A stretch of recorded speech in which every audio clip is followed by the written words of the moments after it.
The six-time world champion New England Patriots. Edelman's going to throw. The quarterback's arm. Let's go. Intercepted. Oh, somehow they blew the coverage. Oh, that's a catch. Hello, Super Bowl. We are all Patriots. And tonight, Patriots are Super Bowl champions.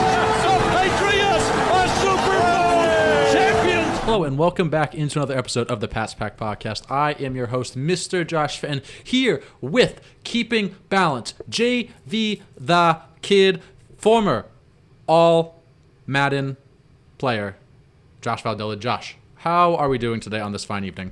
I'm doing pretty good, much better now I get to see your beautiful face. How are you? I'm doing great. Do you know why? Because No. Let me say it, because it's a great day to be great. Anyway, actually, did you want to talk about your story? Oh, God. To start all right. off here. Crazy, stupid thought that went through my head. AB's whole tirade, whatever his outburst was, is all an elaborate plan for one, him to promote his rap song, and two, get cut. Tom Brady requests a trade back to the Patriots. In a rage, they go back, sign AB, and win the Super Bowl. I will be looking for a new co-host after the show, so if you guys are interested, please comment down below, send your applications in, send an email. I will be looking actively for the recap show, the preview show coming up against the Dolphins on Sunday. Moving on to the Jags recap here. Final score, 50-10. A 50, that's right, count them, 50 burger for the Pats in this one. Pats cover the spread at 15.5. The over cashed at 41.5. The Pats, they're back in the dance. We are salsa-ing now as the Dolphins fell to the Titans 34-3. The Pats clinched a playoff spot. How do you feel about that, Big J? Dude, it's happy. I'm happy. It's great to see a turnaround after the Cam experiment, you know what I mean? Like, it's like we're right back to New England football. We're right back to mediocre, baby. That's where we want. This game had the potential to get ugly and get ugly fast, and it really did, and it really was. The Jags had three starters out on their O-line. Cam Robinson, Brandon Linder, and Ben Barch all missed this game with COVID, along with 5 of their backup linemen. That's not exactly what you draw up in the game plan, I would imagine, at any point in the season. They did have 8 starters out due to COVID as well, 13 players total. They probably would have been better off, in all reality, just not boarding the plane to Foxborough. Oh, yeah. At the end of the day, starting off with the team stats here, we got the Jags had time of possession 23-14. Pats ended up eclipsing them in that category at 36-46. Offensive plays, Jags had 46, Pats had 70. Total yards, the Jags had 253, and the Pats had a whopping 471 yards. Penalties, pretty even here across the board. Jags 3 for 25, Pats 3 for 30. Turnovers, the Jags had 3, count them, 3 turnovers. The Pats had nothing. Efficiency, Jags were 3 of 9 on third down, and the Pats definitely had a turnaround from last week when they were 1 of 10 on third down, ending up becoming 8 of 10 on third down. So a couple of things to take away here right off the jump. So N'Keal Harry was a healthy scratch here, which is pretty interesting. Kristen Wilkerson getting the nod. Do you have anything else you want to take away from this initially? Not really initially. I mean, it's obviously when you spend a first rounder on someone like N'Keal Harry, you expect him to play over someone who's been on the practice squad for 3 years. But this is just an example of someone taking advantage of their opportunity. Like Christian Wilkerson has earned his chance to play in the NFL. What was it, like his 4th game? And he balled out. Great day to be great. Moving on to the passing game here, we have the Trevor Lawrence experience starting off with here. TLE, if you know what I'm saying. 22 of 30, 193 yards, and a touchdown. That's his first one basically since his NFL career has started. JK, but not JK. 63% completion percentage, and a QBR of a whopping 23.7. On the Mac Jones experience side, 17 to 27, 227 yards, 3 tutties, 73% completion percentage, and a QBR of 94.5. So, Mac did end up playing in the fourth quarter in this one, despite the Pats pretty much destroying the Urban Meyer empire really early and often into this game. And looking at these numbers, Mac did look pretty good here for Mac today.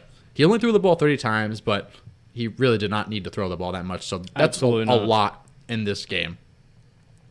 And they kind of like looked like they went with what I thought was going to happen initially in this game. We talked about it last week, kind of along the lines of, even though this game is more of a beatdown, you don't necessarily need to throw the ball at all. Just keep kind of throwing it, get back into a rhythm, and get them some confidence here, if you know what I'm saying. What do you want to take away from the Mac side of things here? How do you feel about that?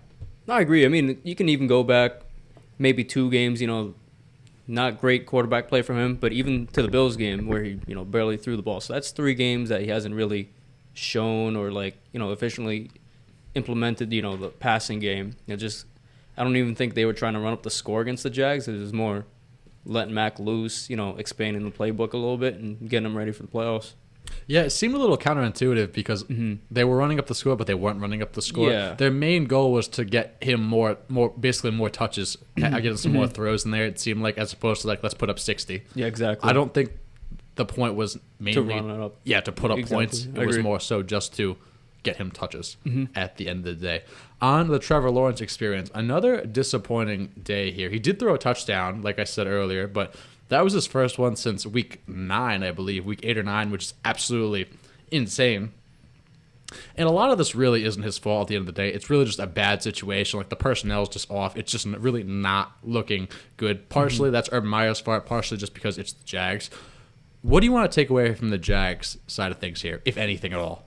I don't want to call them a dumpster fire. They're human beings like us, but that team has just, from last year, you would think they would have done replenished a roster, and what they did was a makeover. And anytime you have a makeover, you have to start from scratch, and that's what they did with Urban Meyer. And when you're not a good team, it's just really hard to watch, actually. It's really tough because, it is a small market. That too, but that's huge. They do get the advantage of the tax-free state, which you would think would attract a lot of free agents, but obviously when you've also got Tom Brady playing in Florida, might not be the first point veteran free agents especially now really want to go. Yeah, exactly. So, I don't know, but you would think with all that cap space they would do something. It seems like every decision they had to make, they made the wrong one at the end of the day, which really sucks.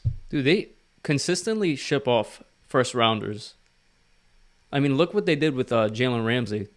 They just sent him off. I don't think they really want to win. It's so funny because this team was 10 minutes away from the Super Bowl, and ever since, this team has been a disaster. Yeah, awful, bro. So here's something interesting I was thinking about here today. Do the Jags move away from Trevor Lawrence next week and sit him to avoid any ridiculous injury next week? I'm going to probably lean towards no. I think he'll play because I don't think he wants his last game of his rookie year to be this game. And you know what I mean? It's just one more game under his belt, maybe. But do you think they should go away from him? Probably not, honestly. Really? Why? Yeah. Literally just to get him a little bit more season, that's it. But, what you bring up is a good point with the injuries, because you never know what can happen. The thing is, it's like the risk versus reward just doesn't seem like it here for me. I get what you're saying, and I don't know if I would decide that, but it's like, imagine if he goes out and tears his ACL or ruptures his Achilles. Then you look like a real idiot. It's like, oh, you're 2-15 and you're playing this guy, or 2-14 and you're playing this guy. Yeah, probably the last thing they need, especially when you spend the first overall pick on someone. Exactly my point. Moving on to the rushing side of things here, we will start off on the Jags side of things. We've got Dare I can never say this name. Agumbawale, there we go. 9 carries for 36 yards. Raquel Armstead, big shout out to him for making it back to the league. Yep. First game back after that was big issues with COVID last year. 6 carries for 28 yards. Trevor Lawrence, 2 carries for 16 yards. I've got nothing here. Literally nothing.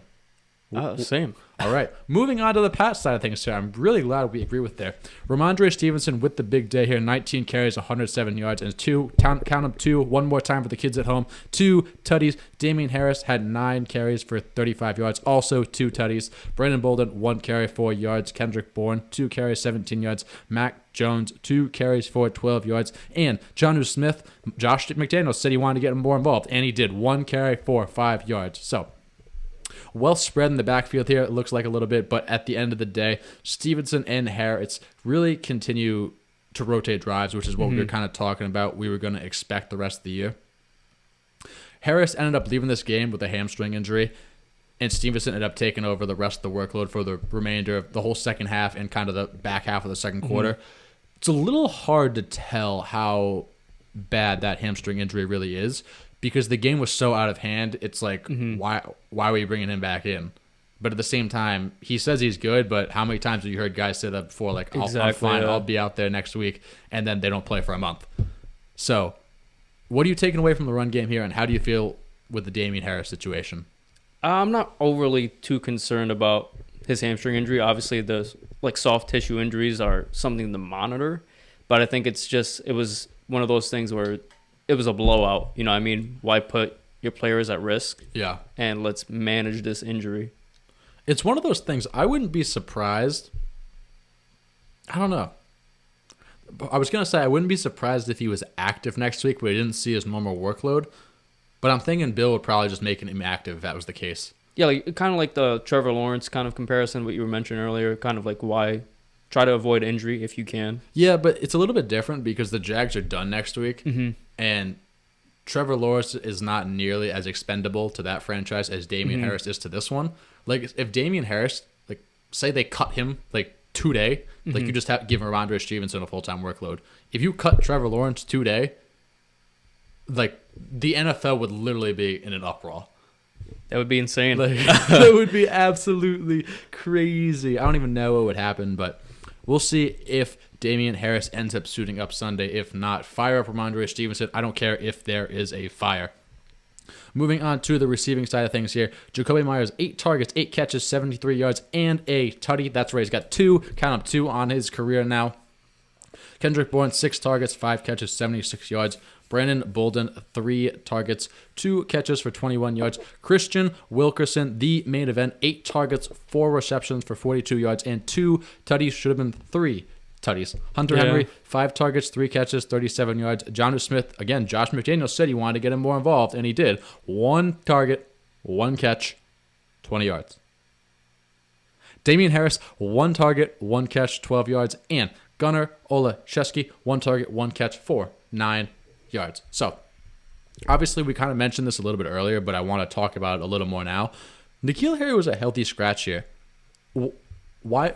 First of all, why was he a healthy scratch, and what does that mean going forward for the playoffs, and not only the playoffs, but the rest of his tenure with the Patriots? I think it definitely had something to do with his play in the last game against the Bills.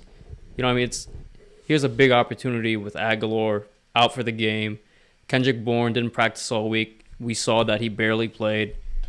Let's give N'Keal Harry the ball, see what he does. Didn't do anything. You know what I mean? So this week we get to see someone who's been working hard on the practice squad for many years on the Patriots. And he just shows why it doesn't matter if you're a first-round pick or a second-round pick. It's who works the hardest. And that's how the Pats have always gone about their business anyway. Completely right. That is why Drew Bledsoe was out after he received that big $100 million contract, which was actually huge at the time. That's a 10-year deal, huh? Yeah. It's crazy looking at that now because, our generation, it's like $100 million. That's chump change, as a contract. But back then, that's like Taysom Hill money. But back then, it's like, wow, that we've never seen that type of money before. It's absolutely insane. Now, kind of playing devil's advocate here a little bit. What do you think the odds are that this maybe was more of a load management move? Just kind of give him a week off. Maybe they didn't think they needed him because it was the Jags, that type of thing. Let the kid come in there, meaning Christian Wilkinson, and play. Do you think that's a possibility at all? Yeah, sure. I don't think it's likely. I don't think it's 100%. But if that came out down the line, oh yeah, he was just kind of a little banged up. We didn't feel like we needed him. Give him a week off, kind of a second bye week. I wouldn't necessarily be surprised if that was the case. Yeah, you're right. He was nursing that injury previously. Right, so, exactly. Yeah. So, I don't know, but doesn't really matter at the end of the day. So, going back to the Christian Wilkerson here, do you think he all of a sudden takes on a little bit of a bigger role? And he's on this team playing a role in the playoffs now that the Pats are finally locked in with that berth? I'm not sure because when you go out and pay guys like Aguilar and Kendrick Bourne and Jacoby Myers is already your number one, I'm not sure, you know what I mean? Especially being a run-first team. I can definitely see him taking more reps over N'Keal Harry in the future and in the playoffs.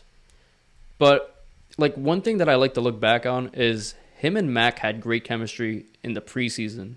And that's always kind of like stuck in the back of my mind. Mm-hmm. So maybe that's the case. I'd like to see it. You know what I mean? He's definitely shown that he comes to play, unlike someone else.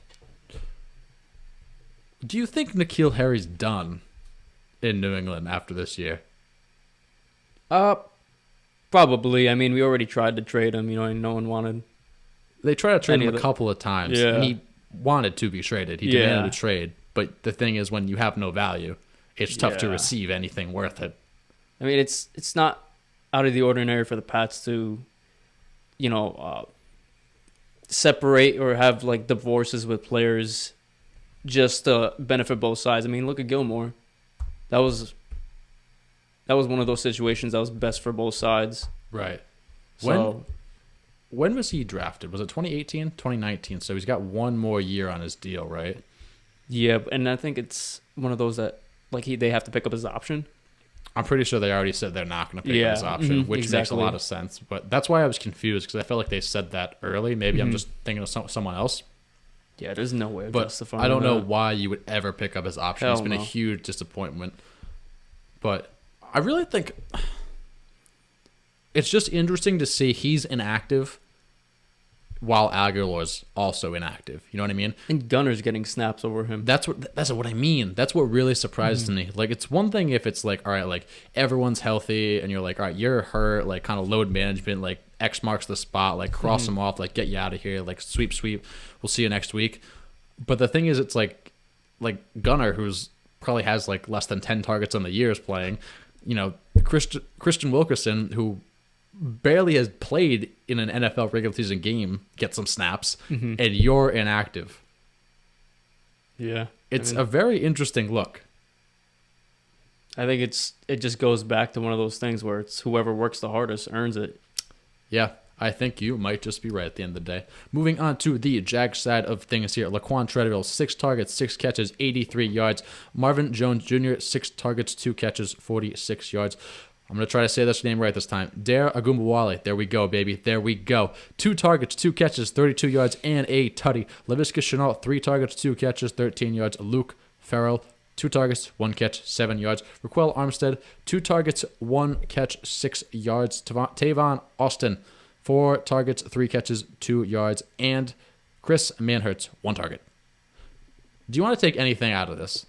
The only thing, I guess, shout out to Laquan Treadwell. He's having definitely a career year for himself, but to see someone who just struggled with drops, like I like seeing that in the NFL, someone who can go to a different city and revitalize their careers. I feel like a lot of guys on this team, they would be a very key piece to other good teams. I agree. If you know what I mean. But the problem is, it's like they're all role players that need talent around them to really succeed. That's kind of the vibe I get. Like, if you take Marvin Jones Jr. and you put him on the Bucks, let's say, as like a third option, like that's fantastic. God, like, you know what I mean? Yeah. Like, but it's when you take those guys and you put like, Dare Agumbawale as like, your RB1. Obviously, that's not going to work out too well. I agree. Yeah. So what do you think this would look like if DJ Chark was around? Would this look any different here? Not just this game, but the entire season for the Jags. I don't think much difference, to be honest. Yeah, I don't think so. I mean, Trevor Lawrence just kind of like spread the ball around, I want to say. I think it might look a little different in Trevor Lawrence's numbers, but I don't know if it would make any real true difference in the win-loss category. Maybe a game here or there, but nothing too extravagant, I would have to say so myself. Moving on to the defensive side of the ball here. J.C. Jackson, 4 tackles and a pick. Kaya Van Noy, Adrian Phillips, and Jalen Mills also had 4 tackles. Christian Barmore had 3 tackles and a sack. Miles Bryant had 3 tackles and a pick. Dante Hightower had 2 tackles and a sack, and Kyle Duggar also had 2 tackles and a pick. So, injury side of things here, Adrian Phillips left this game with a wrist injury, did not return. I kind of put this in the same thing as the Damien Harris category. It's just a little bit weird. If anything, I'd feel better about Phillips playing next week than Damien Harris if you told me I had to pick one. How do you feel about that? What are you taking away from that here? I agree. It's just avoid further injury, and they're already up. Why? You give someone else the snaps. Absolutely. As for the defense as a whole, what are you taking away? It's good. I mean, albeit, not a great Jags team.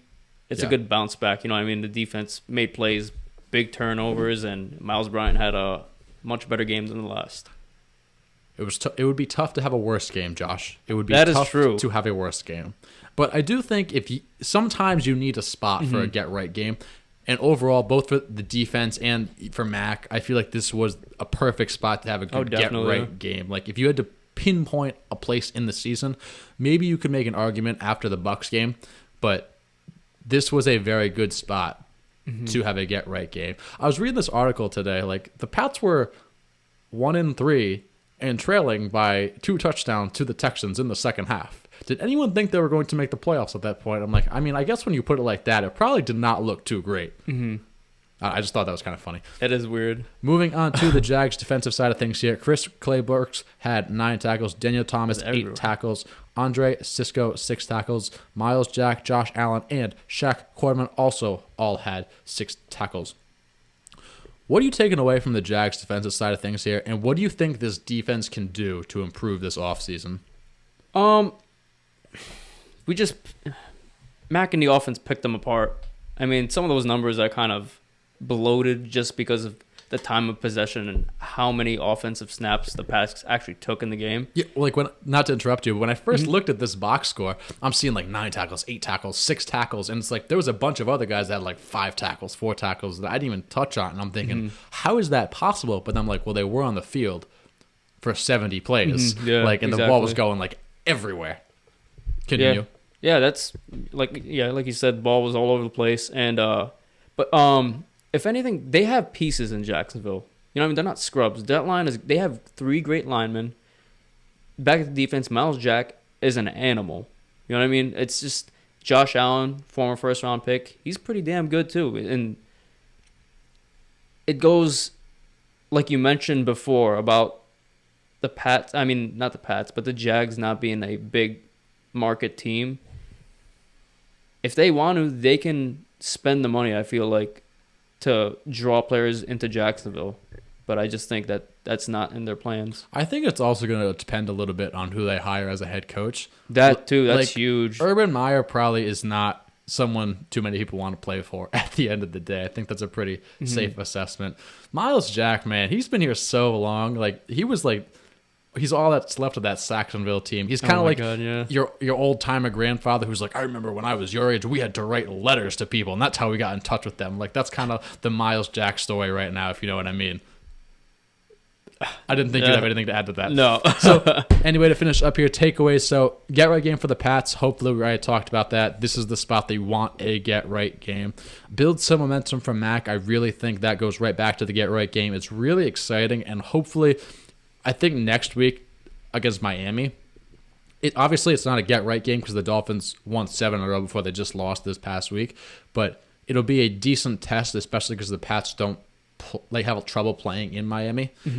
Wilkinson's something to watch if he's going to be active next week. Now, next week, if N'Keal Harris is inactive and Wilkinson's active again, that's going to be very interesting. But something very important here that we didn't talk about, they got off to a good start in this one. I think that needs to continue going forward.